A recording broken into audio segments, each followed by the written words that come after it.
tota la primera part d'aquest programa, una primera part intensa i extensa on hem analitzat els principals eixos d'allà on hem arribat després de les passades eleccions. El senyor Joan Martorell i el senyor Miquel Munar han diagnosticat la situació nostra actual. Una situació preocupant, però com deia el senyor Munar, fins i tot podem mirar-la en aquesta situació amb optimisme, perquè no podem anar a pitjor, deia ell, per resumir-ho. Ara és el moment de posar solucions en aquesta diagnosi, posar damunt la taula aportacions intel·lectuals que aporten allò que els nostres polítics ara per ara no són capaços encara d'aportar. I ho fem en Joan Huguet, un col·laborador d'aquesta casa, un advocat en exercici, un home d'estat. Bon vespre, benvingut, senyor Huguet. Moltes gràcies, bon vespre. Des de la seva experiència, que m'ha sentit dir un home d'estat. Vostè ha tingut responsabilitats a moltes institucions, totes elles, si m'ha permet una opinió, ja sobrepassades en aquestes institucions des del seu lloc amb escreix, sempre per millorar. I arribat en aquest punt, vostè ens aporta solucions allà on som ara. Unes solucions que hem publicat en el nostre diari digital, canal4diari.com, allà ens poden llegir tots vostès, en tota la seva extensió. Vostè ha anomenat aquestes solucions l'hora de los pactos d'Estado. Jo comparteixo amb vostè tot el que ha escrit.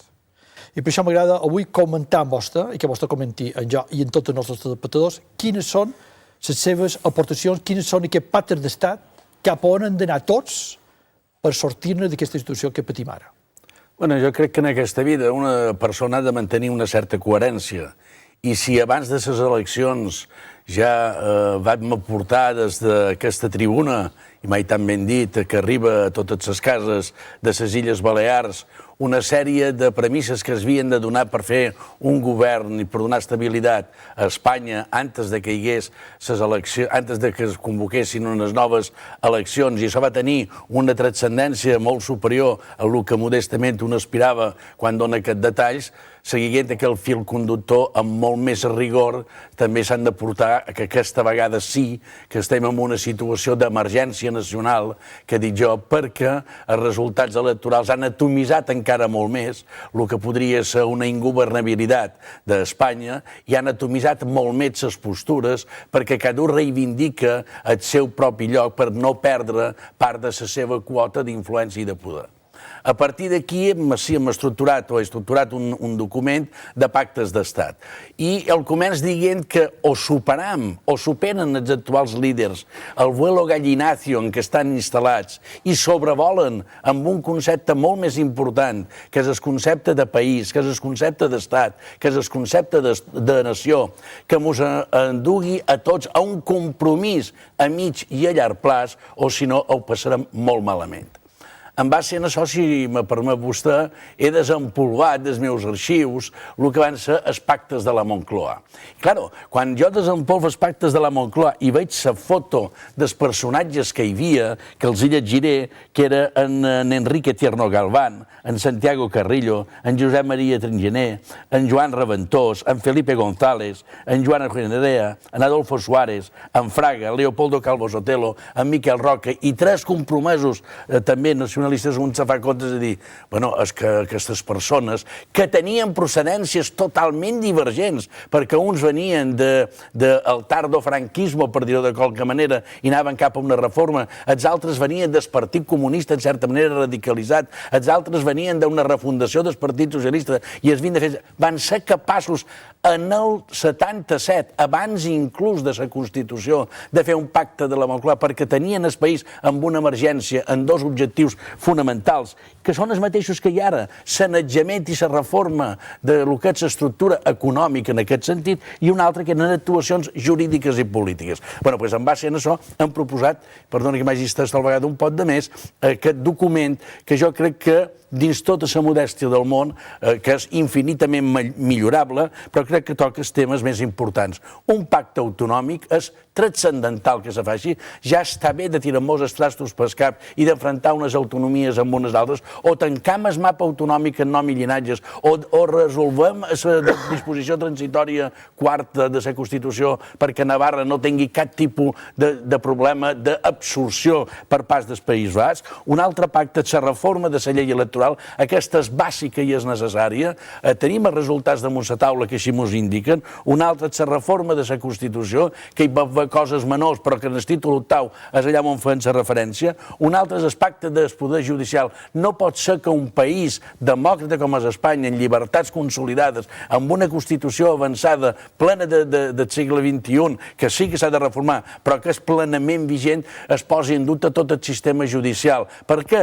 Perquè no és que se posi en dubte el sistema judicial en tant en quant a les sentències, que també, sinó perquè tothom en fa política d'aquestes sentències perquè provenen d'uns tribunals que no estan configurats en base a una carrera judicial, sinó en base a quotes de partit. I tots els que arriben en el Tribunal, en el Consell General del Poder Judicial o en el Tribunal Constitucional són en base a quotes de partits polítics. I són persones brillants, molt d'ells amb una carrera professional brutal, amb el bon sentit de la paraula, de dir que és molt mal de fer que es poguessin trobar tal vegada persones millor, però que ja tenen el dubte posat de si anem a veure si aquí hi ha majoria de centre-dreta o majoria de centre-esquerra. I un poder judicial on tu has de qualificar-lo pensant en quina és la majoria, és un poder judicial que sempre estarà baix sospites. Després hi ha el pacte de l'educació. No se n'ha de parlar cada legislatura parlant d'un pacte d'educació. Nosaltres, amb aquests anys de democràcia, han tingut 7 sistemes educatius diferents. Bé, doncs, si nosaltres ens volem mirar en el mirall de certs països d'Europa que tenen amb el tema de l'educació una trajectòria, veuran que el sistema educatiu és un sistema que no causa polèmica dins els parlaments dels altres estats europeus, sinó que causa consens. Quan s'ha de revisar, se revisa, però que tenen plans quinquennals establerts, que és el que s'hauria de fer. Bueno, i a part d'això, moltes altres tipus de qüestions. Per tant, i per tancar el segle, necessitam reeditar uns nous pactes de la Moncloa que donin estabilitat a Espanya, que donin tranquil·litat als ciutadans i que siguem capaços d'afrontar els propers anys, que seran uns anys difícils, en garanties de que una volta feta que pactes, després cada partit polític agafarà la seva posició. Que és el que ja van dir aquí en aquesta tribuna, en aquesta taula. Els pactes de la Moncloa no va suposar que el Partit Comunista d'en Santiago Carrillo se retirés i s'amagués davall els assentos del Congrés, ni d'en Felipe González, ni Felipe Prop, ni d'en Fraga. Va suposar una estabilitat. Hi va haver un home que el va tirar per endavant, que va ser en Fuentes Quintana, que es va rodejar d'un equip que va fer una proposta i després es va arribar a lo que és l'acord polític. Recordem que aquesta proposta, La hora de los pactos de Estado, de Joan Huguet, el poden vostre llegir íntegrament a través del nostre diari digital, canal4diari.com, on s'expressen punt per punt tot aquest petit resum que el senyor Huguet ha fet fins ara, on s'expliquen totes les propostes, tot el seu contingut educatiu, administratiu, sistema judicial, Pacte Nacional d'Aigua, etc.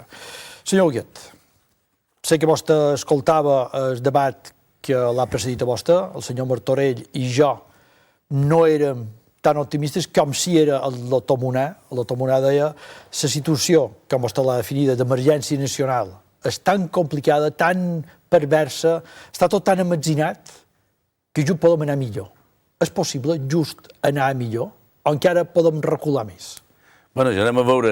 Avui he tingut, com sempre sols tenir o soleu tenir, aquí dos tertulians que se caracteritzen per la seva claredat en les exposicions i la seva brillantor. I amb els teus comentaris... Com us acompanya. No. Jo estic molt orgullós d'aquest programa, de tenir aquests col·laboradors d'aquest nivell.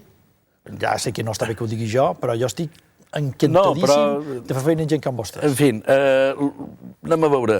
Jo crec que no hi ha hagut contradicció ni en les expressions que ha fet el senyor Martorell ni que ha fet vostè amb la darrera part de la intervenció que ha fet el senyor Munà. El senyor Munà és una persona d'una racionalitat brutal en el sentit que com a científic, quan ha fet aquella explicació tant de tesis, hipòtesis i per tant, efectivament, en aquest moment, si no arribam en aquest aquest acord, que ell també ho ha dit, pot ser, claro, perquè ell combina allò de la mediocritat, que és certa, i diu, bueno, tard o prest això s'espanyarà del tot, però tornarem a reneixer. Efectivament, tota situació, després, quan t'has caigut baix, hi ha un renaixement, sigui aquest renaixement que vengui perquè hi ha una catarsis dins la política i, per tant, hi ha una renovació d'actors polítics, ja sigui perquè hi ha una aplicació de lo que és el seny, que ara en aquest moment no el veiem perquè és difícil, però no hi ha cap mica de dubte que si neguéssim a unes terceres eleccions, això seria un autèntic fracàs. Aposta per això, jo crec que això que plantejam aquí, amb aquesta reflexió, que dic que és infinitament millorable, que es poden fer moltes altres coses, si s'hi fixa, veurà que hi ha molt poca política partidista i, per tant, m'he volgut centrar en política de superar, que vuelo aquell Ignacio, parlar d'una política d'estat que tindria molt mal de fer dir que no. És a dir, qui pot dir que no a una sèrie de reformes de la Constitució que plantegem aquí? Qui pot dir que no a la reforma de la llei electoral, si no és per un interès partidista sense pensar en l'interès, diguéssim, de la nació espanyola? Qui pot dir que no amb un pacte autonòmic que tanqui definitivament les 17 comunitats autònomes, que modifiqui la disposició addicional quarta de la Constitució? Qui pot dir que no a un pacte d'estat per s'aigua perquè no hi hagi discriminació d'una regió a l'altra i, per tant, per compensació política ens hagin d'embarcar en les depuradores que han estat, en les desalinitzadores que s'han fet a la costa de Llevant perquè no podien fer trasbasses. No poden dir que no, se pot dir que no des d'un punt de vista d'estat i des d'un punt de vista de la racionalitat. Per tant, jo crec que en aquest moment fer un govern de concentració o de coalició crec que seria molt beneficiós per al nostre partit. I no s'ha de tenir por en aquest sentit. I jo, per exemple, què és el que més me preocupa d'avui? Més no. Què és una de les coses que me preocupa? Que sembla ser que en Pedro Sánchez cridarà a tots els líders polítics exceptuant un.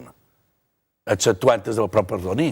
Escolti, que el senyor té la seva representació. Vostè pot estar a les antípodes de Vox, o pot estar a les antípodes d'Unidas Podemos, o a les antípodes del Partit Popular, però si vostè és un responsable polític i vostè pretén formar un govern, no pot fer cap tipus de discriminació d'aquells que han estat elegits democràticament, perquè són partits polítics, com no l'ha fet, per exemple, amb aquests que provenen de grups terroristes, com pugui ser Bildu, o d'aquests que provenen de grups secessionistes o independentistes, com pot ser Esquerra Republicana. Que és que no convocarà Esquerra Republicana, que és que no convocarà Junts per Catalunya, tampoc, que els seus dirigents i els seus projectes de divisió i de ruptura d'Espanya. Bueno, escolti, aquest joc és el que la societat li ha dit: a nosaltres no mos venguis a vendre la moto perquè no te la compram.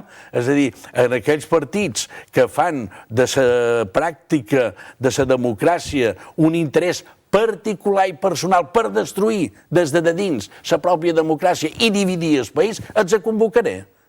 Hi ha un altre que encara no ha tingut oportunitat per demostrar realment què és el que és capaç de fer i què és el que fa, no el convocaré. Claro, el resultat electoral de Vox quin és? Que Vox ha tingut, en contra del que la gent pensava, o molts podrien pensar, ha tingut un moment determinat que ha pogut explicar ell davant dels electors el que representa i el que ha estat. I diu, bueno, escolti, que això no és el dimoni cucarell o no és el dimoni amb banyes i coa, no? Per tant, s'ha de ser, en aquest sentit, generós i s'ha de ser, sobretot, home que tingui sentit de la responsabilitat. Sentit de la responsabilitat. Pot ser que sigui un sentit que avui en dia haurem de cercar davall de les pedres. Senyor Huguet, la hora de los pactos d'Estado, aportació de Joan Huguet, que vostès poden llegir íntegrament a canal4diario.com. Una vegada més, moltíssimes gràcies per les seves reflexions i moltíssimes gràcies per les seves solucions. Moltes gràcies. Ojalà fossin solucions. Jo no som tan ambiciós de pensar que això siguin solucions. És una aportació perquè serveixi de reflexió. Moltíssimes gràcies i bona nit. Gràcies a vostès.